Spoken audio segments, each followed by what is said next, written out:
बनके बाबा मुरली वाले।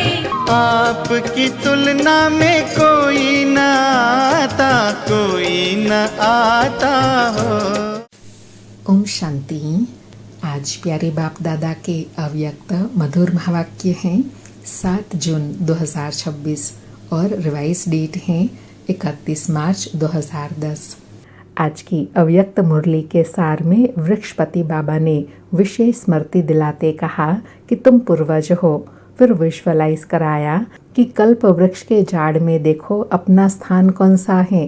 पूर्वज आत्माओं का स्थान जड़ में है, फाउंडेशन में है। फिर और नशा दिलाते कहा कि आप इस सारे वृक्ष के टाल टालिया व पत्तों की पालना करने वाले, सकाश देने वाले पूर्वज हो।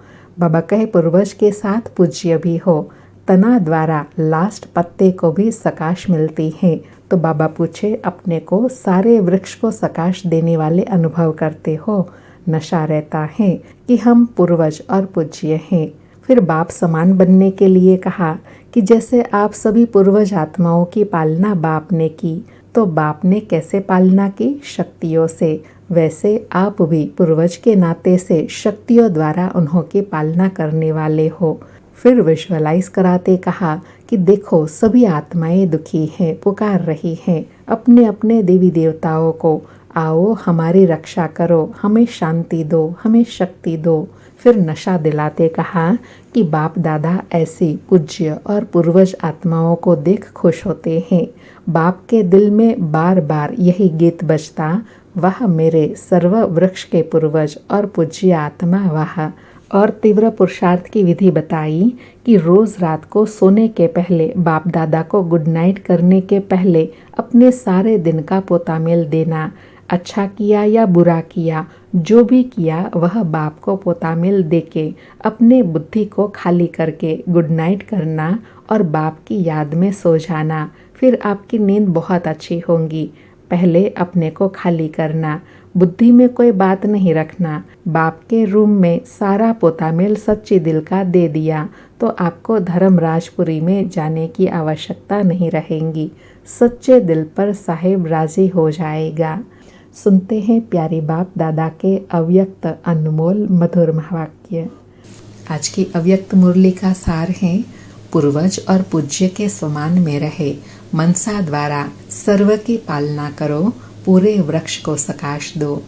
बाबा कहे आज बाप दादा अपने चारों ओर के पूर्वज और पूज्य आत्माओं को देख रहे हैं। पूर्वज आत्माएं अपने को समझते हो ना? बाबा कहे अपने को पूर्वज आत्मा समझते हो ना?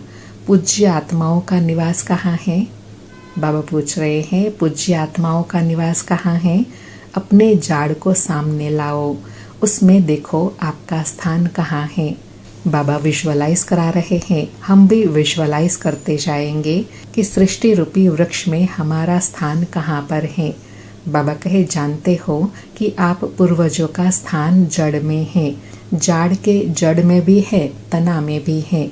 तो जड़ अर्थात फाउंडेशन के द्वारा ही सारे वृक्ष को पालना मिलती है। तो आप इस सारे वृक्ष के टाल टालिया व पत्तों की पालना करने वाले, सकाश देने वाले पूर्वज हो। पूर्वज के साथ पूज्य भी हो। तना द्वारा लास्ट पत्ते को भी सकाश मिलती है। तो अपने को सारे वृक्ष को सकाश देने वाले अनुभव करते हो। बाबा स्पष्ट करके प्रश्न पूछ रहे हैं कि ऐसे अपने को पूज्य और पूर्वज समझते हो। पूज्य का स्थान कहाँ है? वो नशा, खुशी व अनुभूति होती है। और साथ में बाबा कहे यह भी अनुभव करते हो कि सृष्टि के लास्ट पत्ते अर्थात लास्ट वाली आत्मा को भी सकाश मिलता है। बाबा कहे नशा रहता है कि हम पूर्वज सर्व आत्माओं रूपी टाल टालिया या पत्तों को सकाश दे रहे हैं। जिसे ब्रह्मा बाप को ग्रेट ग्रेट ग्रैंडफादर कहते हैं, तो उनके आप साथी बच्चे भी मास्टर ग्रेट ग्रेट ग्रैंडफादर हो। अंडरलाइन आज बाबा ने नया और विशेष टाइटल दिया, आप भी कौन हो? मास्टर ग्रेट ग्रेट ग्रैंडफादर हो, क्योंकि बाप के बच्चे हैं ना। बाबा कहे सारे वृक्ष के आत्माओं की आप पूर्वज आत्माओं की तरफ आकर्षण हैं। आप पूर्वज आत्माएं उन्हों की पालना शक्तियों द्वारा करते हो। जैसे आप सभी पूर्वज आत्माओं की पालना बाप ने की, तो बाप ने कैसे की? शक्तियों द्वारा। वैसे आप भी पूर्वज के तना से शक्तियों द्वारा उनकी पालना करने वाले हो। बाबा ने फिर एग्जाम्पल देकर समझाया कि जैसे बाबा ने हम पूर्वजों की पालना किया, कैसे किया? शक्तियों द्वारा। वैसे आप भी पूर्वज के नाते से शक्तियों द्वारा उन्हों की पालना करने वाले हो। बाबा कहे आजकल देखते हो कि सभी आत्माएं दुखी हैं, पुकार रही हैं अपने अपने देवी देवताओं को, आओ हमारी रक्षा करो, हमें शांति दो, हमें शक्ति दो, ओ क्षमा के सागर पूर्वज हमें पालना दो।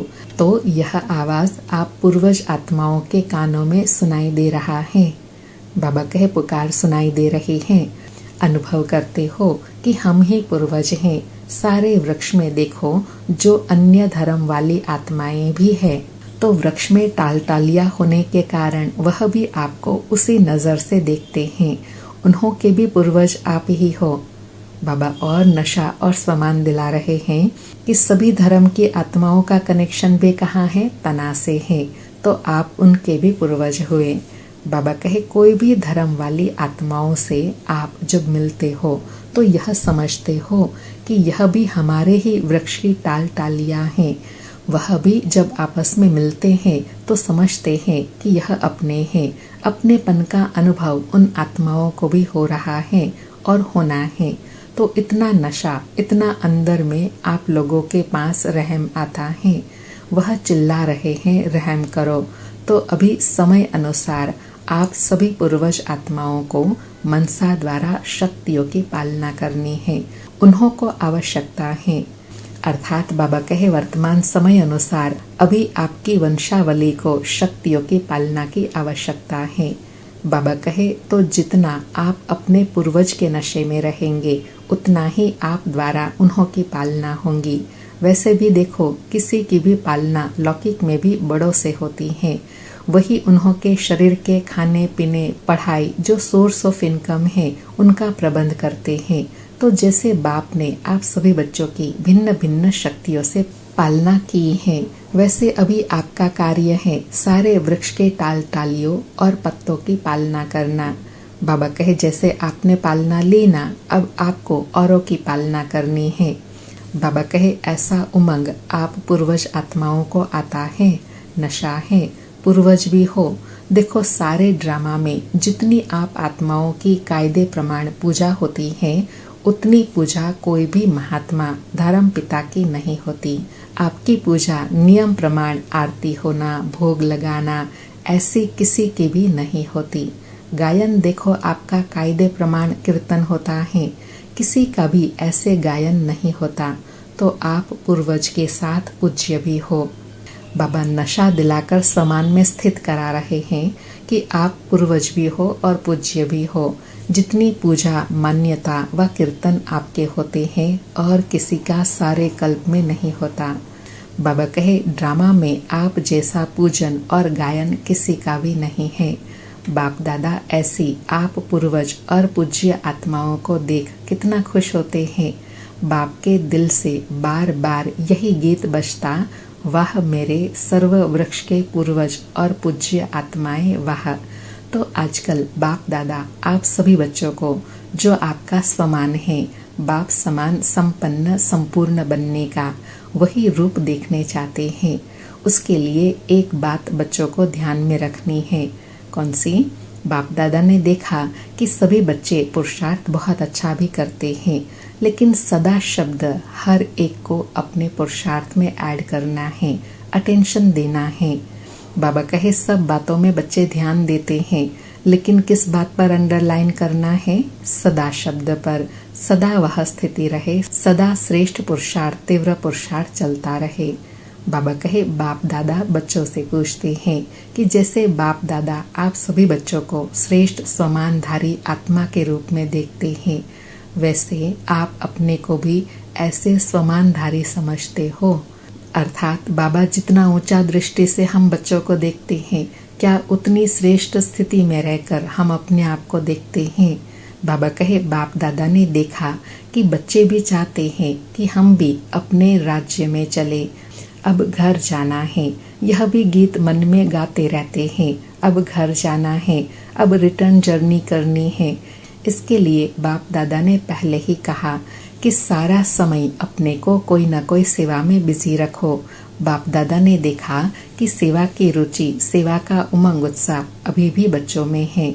अच्छी सेवा के समाचार भी बाप दादा सुनते हैं, लेकिन बाप दादा तीव्र गति में आगे बढ़ने के लिए बच्चों को विशेष अटेंशन दिलाते हैं कि सिर्फ एक वाचा की सेवा नहीं, सेवा करते हो तो एक ही समय पर तीनों सेवाएं इकट्ठी करो।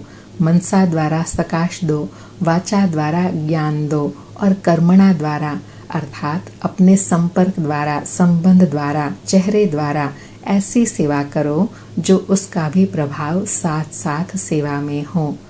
अर्थात प्रत्यक्षता कहो, सफलता कहो, वह तब मिलेंगी जब तीनों सेवाएं एक साथ साथ हो। बाबा कहे एक समय में तीनों सेवा इकट्ठी करो, क्योंकि अभी आत्माएं सेवा के लिए चाहती हैं कि कुछ फर्क हो, कुछ बदलना चाहिए। तो एक समय पर 3 सेवा कर सकते हो। चेक करते हो कि जिस समय वाणी की सर्विस करते उस समय मनसा द्वारा और कर्मणा द्वारा अर्थात संबंध संपर्क द्वारा भी सेवा हो रही है। अर्थात जैसी मनसा श्रेष्ठ स्थिति में है वैसी वाणी है, वैसे कर्म और व्यवहार संबंध संपर्क में है। बाबा पूछे होती है यह सेवा साथ साथ? जो समझते हैं कि हम एक ही समय में 3 सेवा करते हैं वह हाथ उठाओ। एक ही समय 3 सेवा, तो अभी अटेंशन प्लीज। कभी कभी नहीं, क्या होता है? बाबा कहे एक्चुअल में क्या होता है, सेवा तो करते लेकिन सेवा में साथ साथ अपने में और साथियों में संतुष्टता, क्योंकि सेवा का फल है संतुष्टता व खुशी। तो चेक करो, सेवा तो की, लेकिन पहले भी सुनाया था कि सेवा की खुशी तब होती है जब स्वयं, साथी और वायुमंडल सभी संतुष्टता के वाइब्रेशन में हो। बाबा अंडरलाइन करा रहे हैं कि सच्ची खुशी और संतुष्टता कब मिलती है? जो संतुष्टता स्वयं में भी हो, साथियों में भी हो और वायुमंडल भी संतुष्टता और खुशी वाला हो। बाबा कहे सेवा के सफलता की 3 बातें विशेष सुनाई थी, याद होंगी। पहला नंबर सेवा अर्थात निमित्त भाव, दूसरा निर्माण भाव, तीसरा निर्मल वाणी, भाव, भावना और स्वभाव। यह सभी साथ साथ सेवा में हैं, तो स्वयं भी संतुष्ट और साथी भी संतुष्ट, और जिन्हों की सेवा की वह भी आगे बढ़ते जाए। बाबा कहे ऐसे भाव, भावना और स्वभाव तीनों द्वारा सेवा साथ साथ हो। बाबा कहे निमित्त भाव वाले बाप के तरफ संबंध जोड़ेंगे। बाबा कहे जब भाव, भावना और स्वभाव तीनों सेवा एक साथ करेंगे तब जिनकी सेवा करते हैं वह बाप के साथ जुड़ेंगे। बाबा कहे अगर निमित्त भाव नहीं तो बाप के नजदीक इतने नहीं आएंगे। तो जब भी सेवा करते हो तो यह चेक करो कि भाव, भावना और स्वभाव ठीक रहा। और आजकल बाप दादा ने देखा कि जो मूल बात है बाप दादा की कि हर एक को और अपने को चाहे कहाँ भी सेवा के लिए जाते हो तो यह चेक करो कि साथी संतुष्ट रहे। बाबा कहे यह विशेष चेकिंग करनी है, क्योंकि सेवा की सफलता है संतुष्टता का फल प्राप्त होना, खुशी प्राप्त हो। साथ साथ एक बात बाप दादा इशारा देते हैं कि चलते फिरते संगठन में भी रहते हो, कोई न कोई का साथ सेवा में होता ही है। तो एक दो को आत्मा के रूप में देखो, आत्मा के रूप में देखते भी हैं, अभ्यास भी करते हैं। लेकिन जब आत्मा देखते हैं तो आत्मा के ओरिजिनल संस्कार से देखते हो या जो मिक्स संस्कार है वह भी दिखाई देते हैं। बाबा कहे आत्मा देखो इसमें पास हो, लेकिन किस संस्कार से देखते हो? क्या आत्मा के ओरिजिनल संस्कार से कनेक्शन में आते हो या वर्तमान संस्कार भी सामने आते हैं? बाबा कहे क्या स्थिति रहती है? बाबा अंडरलाइन करा रहे हैं कि आत्मा के रूप में तो देखते हो, लेकिन जो आत्मा के ओरिजिनल संस्कार है उस स्वरूप में देखते हैं कि यह आत्मा शांत स्वरूप है, आनंद स्वरूप है, प्रेम स्वरूप है, शक्ति स्वरूप है, या बाबा कहे मिक्स वाले संस्कार दिखाई देते हैं? क्या होता है? बाबा कहे तो बाप कहते हैं कि आज से किसी को भी एक तो आत्मा रूप में देखो, लेकिन आत्मा के जो ओरिजिनल संस्कार हैं उस रूप में देखो। तो कभी भी आपस में जो कभी कभी बातें हो जाती हैं वह नहीं होंगी। अभी आत्मा रूप में देखते हो, लेकिन साथ में वर्तमान संस्कार भी सामने आ जाता है, तो आपस में जो संपूर्ण स्थिति होनी चाहिए उसमें दूरी पड़ जाती है। तो ओरिजिनल संस्कार वाली आत्मा देखो, तो यह जो अभी संगठन में रुकावट आती है वह रुकावट खत्म हो जाएंगी। यह ब्राह्मण परिवार श्रेष्ठ परिवार है, परिवार की बहुत महिमा है। यह ईश्वरीय परिवार बार बार नहीं मिलता, कल्प में एक ही बार यह ईश्वरीय परिवार मिला है। इतना बड़ा परिवार सारे कल्प में कभी नहीं मिलता। परिवार की भी विशेषता को जानना और परिवार में चलना एक महान सब्जेक्ट है। अंडरलाइन। बाबा कहे परिवार की विशेषता को जानना, परिवार को समझकर चलना, यह बहुत बड़ी विशेषता, बड़ी सब्जेक्ट है। बाबा कहे पहले भी सुनाया था कि इस ज्ञान का फाउंडेशन है निश्चय, और निश्चय में 4 बातें हैं। बाप दादा साथ में है ही, और नॉलेज में, ड्रामा में, परिवार में, सभी में निश्चय हो। सभी में निश्चय हो तो निश्चय बुद्धि हो, सहज पुरुषार्थी बन जाते हो। बाबा कहे जिनका 4 बातों में निश्चय है वह सहज पुरुषार्थी बन जाते हैं। बाबा कहे जैसे बाप दादा में निश्चय है, ऐसे परिवार में भी निश्चय आवश्यक है। जैसे देखो, जब आप कोई भी बात की पैकिंग करते हो तो क्या करते हो, 4 ही तरफ से टाइट करते हो ना। एक तरफ भी अगर टाइट नहीं किया तो हलचल होती है। ऐसे ही बाप नॉलेज में भी विशेष ड्रामा और परिवार, अगर 4 ही बात में मजबूत नहीं है तो विघ्न आते हैं। विघ्नों को पार करने में अटेंशन देना पड़ता है।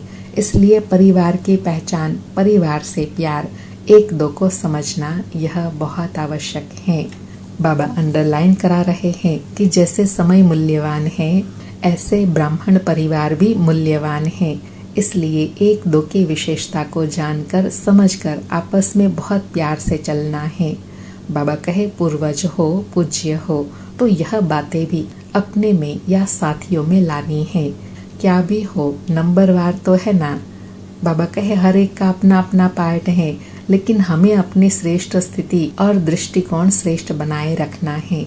बाबा कहे लेकिन ब्राह्मण परिवार का विशेष कार्य है दुआएं देना, दुआएं लेना।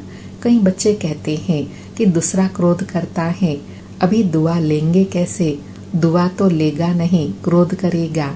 बाप दादा कहते हैं अच्छा संस्कारवश वह बद्दुआ देता है। आप दुआ लेने चाहते हो, लेकिन वह बद्दुआ देता है। लेकिन उसने बद्दुआ दी, लेने वाला कौन?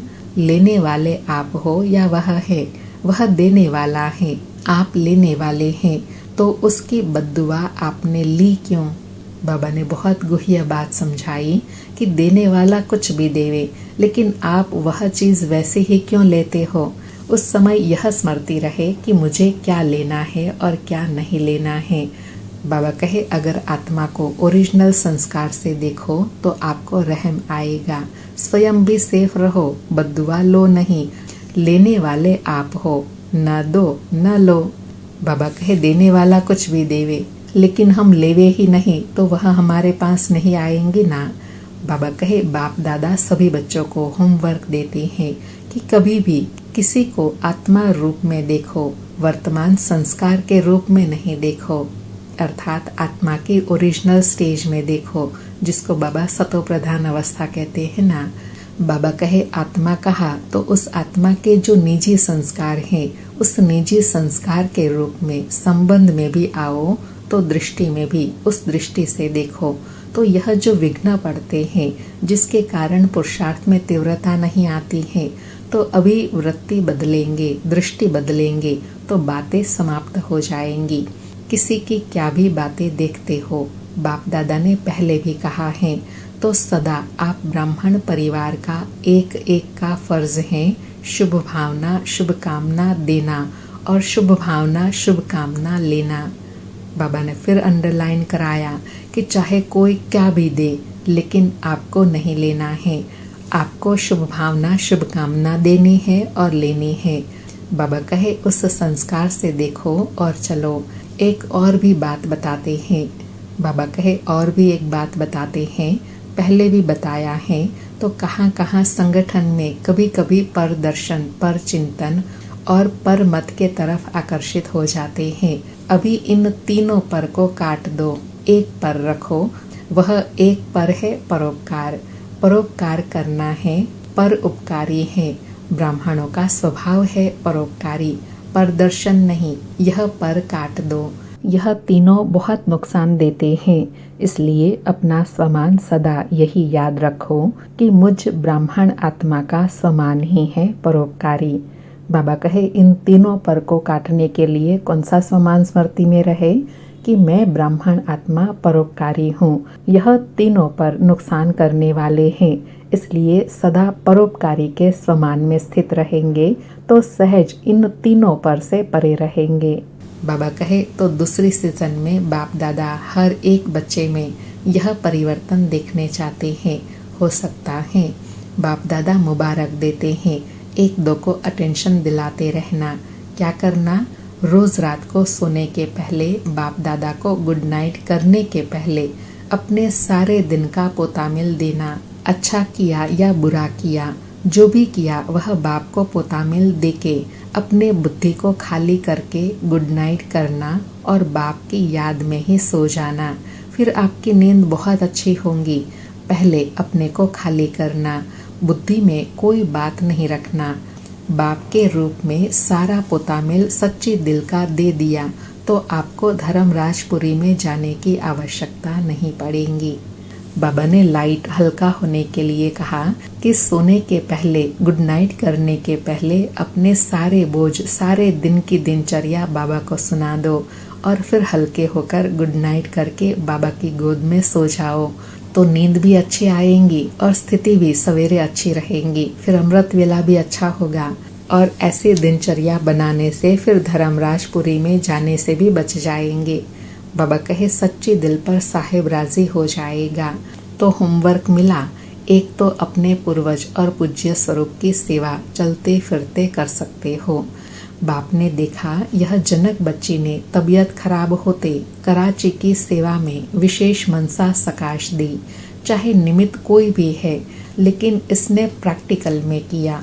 वहाँ की आत्माओं को सकाश मिली और आगे आगे उमंग में बढ़ रहे हैं। तो ऐसे बाप दादा ने प्रैक्टिकल एग्जाम्पल देखा। तो आप सभी भी कर सकते हो। बाबा कहे जब दादी कर सकते हैं तो आप क्यों नहीं कर सकते हो। बाबा कहे दुखी को, चिल्लाने वाले को खुशी की लहर पहुंचा सकते हो। आपके भगत आपको ही पुकार रहे हैं, हमारी देवी, हमारा देवता कब आकर के रहम करेंगे। आपको सुनाई नहीं देता, लेकिन बाप को बहुत सुनाई देता है। हर एक इष्ट को पुकार रहे हैं। आप नहीं जानते हो कि हमारे भगत कौन से हैं, लेकिन भगत तो जानते हैं ना। बाबा कितनी गुह्य बात बता रहे हैं कि आप नहीं महसूस कर पाते हैं, लेकिन भगत तो जानते हैं ना कि हमारे इष्ट देव कौन हैं। वो तो पुकार रहे हैं ना। बाबा कहे वह तो पुकारते हैं और आप हर ब्राह्मण आत्मा के भगत हैं।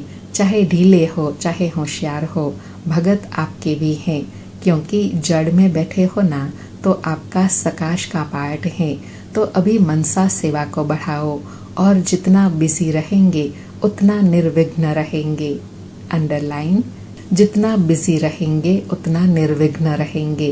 कर सकते हो ना, मनसा सेवा करना जानते हो ना। अच्छा, नियम पूर्वक करते हो या कभी कभी। बाबा कहे नियम पूर्वक मनसा सेवा करते हो या कभी कभी करते हो।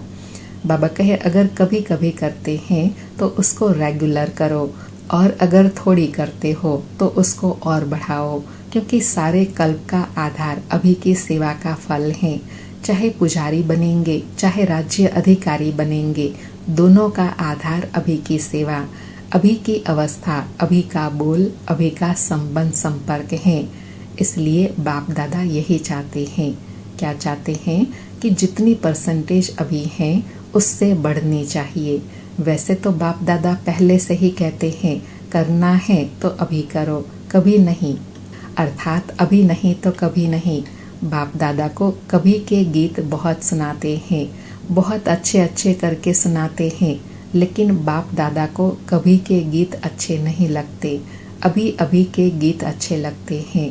तुरंत दान महापुण्य, तो समझा अभी क्या करना है। अच्छा, बाप दादा सभी चारों ओर के बच्चों को देख खुश भी होते हैं, क्योंकि बाप दादा बच्चों के सिवाय अकेला कुछ नहीं करने चाहता, इसलिए हर रोज बच्चों का आह्वान करते रहते हैं। तीव्र पुरुषार्थी बच्चे, मीठे बच्चे, प्यारे बच्चे, अब चलो। अच्छा, बाबा जागृत भी कर रहे हैं और अलौकिक अनुभूति भी करा रहे हैं कि बाबा बच्चों के बिना सेवा नहीं करना चाहते, इसलिए बाबा बच्चों को पुकारते हैं। तीव्र पुरुषार्थी बच्चे, मीठे बच्चे, प्यारे बच्चे, अब चलो। अच्छा, चारों ओर के बच्चों को बाप दादा देखकर, चाहे सन्मुख बैठे हैं, चाहे कहाँ भी बैठे हैं, लेकिन सभी को बाप याद हैं। और बाप को भी कौन याद है? चारों ओर के बच्चे याद हैं, क्योंकि बाप हर बच्चे के लिए यही आश रखते हैं कि हर बच्चा बाप समान बनना ही है। बाप की हर बच्चे में जो आशाएं हैं वह जानता है कि नंबरवार हैं, लेकिन फिर भी अपने नंबर अनुसार भी संपन्न तो बनना है ना। हर एक के पुरुषार्थ को भी देखते हैं, क्या क्या कर रहे हैं। बाप को बहुत प्यारा लगता है। बच्चे जब मेहनत करते हैं ना तो बहुत प्यार आता है कि मेहनत से छूट जाए, प्यार में खो जाए, प्यार में मेजॉरिटी पास है, लेकिन बातों में आ जाते हैं तो बाप को भूल जाते हैं। अर्थात बाबा कहे, बाबा हर बच्चे की हर अवस्था को जानते हैं, फिर भी बाबा का हर बच्चे से प्यार है, क्योंकि बाबा की हर एक बच्चे के ऊपर आश है कि समान बन जाए, संपन्न बन जाए। अच्छा, चारों ओर के बच्चों को बाप दादा का पदम पदम गुणा प्यार और दिल का दुलार स्वीकार हो। सभी को, मालिक बच्चों को बाप लाख लाख बधाई दे रहे हैं। उड़ते चलो, उड़ाते चलो। अच्छा, ऐसे प्यारे बाप दादा को अलौकिक रूहानी विशेष पालना करने के लिए बहुत बहुत शुक्रिया बाबा, शुक्रिया, याद प्यार और गुड मॉर्निंग। आज का वरदान है, स्वस्थिति द्वारा सर्व परिस्थितियों को पार करने वाले निराकारी अलंकारी भव। स्वस्थिति द्वारा सर्व परिस्थितियों को पार करने वाले निराकारी अलंकारी भव। स्पष्टीकरण है, जो अलंकारी हैं वे कभी देह अहंकारी नहीं बन सकते। निराकारी और अलंकारी रहना यही है मन मना भाव, मध्याजी भाव। जब ऐसी स्वस्थिति में सदा स्थित रहते तो सर्व परिस्थितियों को सहज ही पार कर लेते। इसमें अनेक पुराने स्वभाव समाप्त हो जाते हैं। स्व में आत्मा का भाव देखने से भाव स्वभाव की बातें समाप्त हो जाती हैं और सामना करने की सर्व शक्तियाँ स्वयं में आ जाती हैं। आज बाबा ने मन मना भाव और मध्याजी भाव स्थिति बनाने के लिए कहा, निराकारी और अलंकारी स्वरूप धारण करो। फिर कैसी भी परिस्थिति, कैसी भी बातें, कैसे भी पुराने स्वभाव संस्कार वाली आत्मा सामने आएंगी तो भाव स्वभाव का प्रभाव नहीं होगा। आज का स्लोगन है, संकल्प का एक कदम आपका तो सहयोग के 1000 कदम बाप के। संकल्प का एक कदम आपका तो सहयोग के 1000 कदम बाप के। आज के अव्यक्त इशारे हैं, सदा हर्षित रहने के लिए अपनी नेचर को सरल बनाओ, सहनशील बनो। आज हर्षित रहने के लिए कहा कि जो अपनी व दूसरों की बीती को नहीं देखते हैं, सेकंड में फुल स्टॉप लगाते हैं, वह सरलचित होते हैं। और जो सरलचित होते हैं उनके नयनों से, मुख से, चलन से मधुरता व हर्षित मुखता प्रत्यक्ष रूप में देखने में आती है। ऐसे सरलचित स्थिति वाले दूसरों को भी सरलचित बना देते हैं। सरलचित माना जो बातें सुनी, देखी, की, वह सार युक्त हो और सार को ही उठाए। अच्छा, ओम शांति। फिर से प्यारे बाप दादा को अलौकिक पालना करने के लिए बहुत बहुत शुक्रिया बाबा, शुक्रिया।